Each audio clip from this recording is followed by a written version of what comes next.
Hello and welcome back to another FPL video. Today we are taking a look at the best captaincy option for game week 16.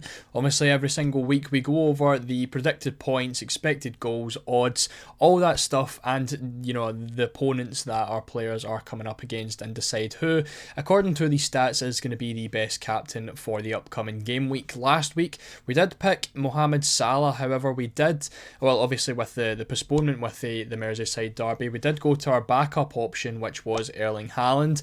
Now, if you were watching the video last week, you will see that Haaland was pretty dominant with a lot of the stats anyway, and I was very, very tempted to go for him by himself, but due to Salah's form and it being a derby game, we decided to go for Salah. So with that game being postponed, it made sense it was kind of actually quite lucky that Haaland ended up the backup.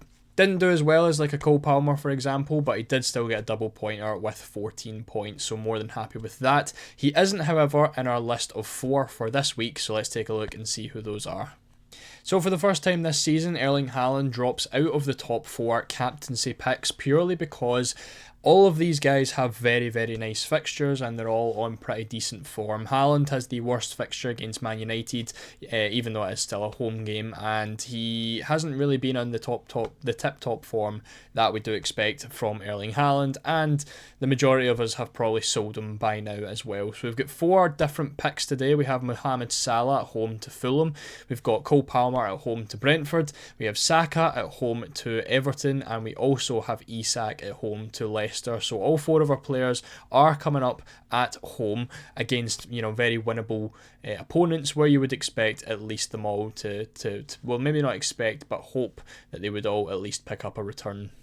So looking at our predicted points then, as always, we take a look at Fantasy Football Hub and FPL Team, and as you can see, Cole Palmer is the one leading the way for both websites. He has 8.5 predicted points on FPL Team and 8.1 on Fantasy Football Hub. For Fantasy Football Hub, he's slowly or just ahead of Mohamed Salah, who has 7.8 predicted points. Then a little bit further down we have Isak at 7.2, and it's Saka in 4th place with 7.1. For FPL Team in 2nd place is Salah at 6.6, so a fair bit lower than Cole Palmer. He is a good 1.5 points more than the second best, and then again very, very close at Saka in 3rd with 6.5, and then Isak for FPL Team is the 4th player on this list for predicted points. Looking at our seasonal stats for X minutes this week, we essentially have all 4 90-minute men. Saka has risen up to 86 expected minutes after the last couple of weeks where he has been a little bit lower. Palmer down to 89 minutes from his 90, doesn't really make too much of a difference, and Salah and Isak are both expected to play 90 minutes this week. For XG, now that Haaland isn't here, it is Salah who has the highest XG with 10.3 and has returned 13 goals. For assists, it's Saka, of course, with the highest expected assists with 5.2, and of course he is the highest assister of the Premier League with 11. But for our return chances, it is very, very, very close, with Palmer just edging it at 69%, followed by Isak at 67%, and then it is Salah at 66 and Saka at 65. So not really too much at all to differentiate the 4 of them, but it is Saka who is leading the way. So for our odds this week then, very surprisingly, it's actually Isak who has the highest chance of scoring 1 and 2+ goals this week. I did think it was going to be Cole Palmer with the Brentford match, but it is Isak, and he has a 56% chance of scoring this week against Brentford. In 2nd place, it is joint between Salah and Palmer, both with a 51% chance. They actually both have the exact same chance of 2+ goals as well, both sitting at 18%, so that is something to keep in mind. Saka, however, right down there at 38%, purely because he isn't scoring too much. Picked up 2 goals in the Champions League, however, during the week, but for Everton, it does only have a 38% chance, and then a 12% chance of scoring 2 or more goals. For the opponent's clean sheets, it is actually Brentford who have the lowest chance of a clean sheet against Chelsea this week. I did think it was going to be Fulham, but Fulham do have a little bit better of a defence than Brentford do. Leicester is right down there as well, with only a 9% chance of a clean sheet. So off the bat, a really good differential this week could be Alexander Isak at home to Leicester. For our set pieces, of course, Cole Palmer does take all set pieces, which does give him an advantage over other players. The likes of Salah, obviously getting a lot of penalties, is nice, but when you've got the additional bonus of free kicks and corner kicks as well, it does give that advantage to Palmer. However, obviously with Saka also taking Arsenal free kicks and corners, he does take some of the corners shared with Declan Rice. It is very, corners are essentially like a second penalty to Arsenal are these days, so a very good chance of picking up assists. Of course, that is where Saka has picked up a couple of his assists this season. For Isak, however, obviously really nice odds for everything else, but he does only have the penalties. He isn't going to get, goals from free kicks or assists from corners, so that is just something to keep in mind.